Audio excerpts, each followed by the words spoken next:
Hər vaxtınız xeyir olsun dəyərli TikTok izləyicilərimiz. Videonu sona qədər izləyin. Qış məhsullarına yaz endirimləri başladı. Gördüyünüz ədyallar tamına 50% endirimdə, yəni 50 manat deyil, qiymət 25 manatdır. 200'lü ədyallar qalın, yumuşaq ədyallardır. Abil bəy, yaxın gəl.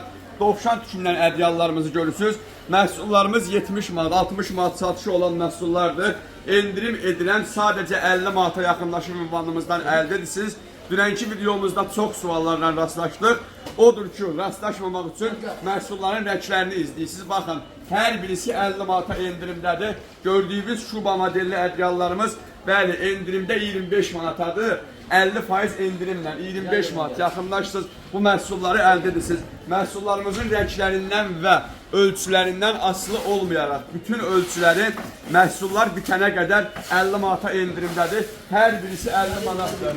Yay yorğanlarımız 25 manat deyil, 10 manatdır. Məhsullarımızın rəng fonları hərəsindən 1-2 ədəd qalıqdır. Ümumi say olaraq 100'dən çox sayımız var. Yaxınlaşırsınız 10 manata yay yorğanlarını əldə edirsiniz. Çatdırılma ilə bağlı suallarımıza belə cavab verə bilərəm. Çatdırılma siz tərəfdən ödənişlidir. Çünki bizim məhsullarda 50%-dən 70%-ə qədər endirim var. Hardadır? Göstərilən ünvan. Elə bu Zəka tekstildə möhtəşəm məhsulları əldə edirsiniz. Tələsin.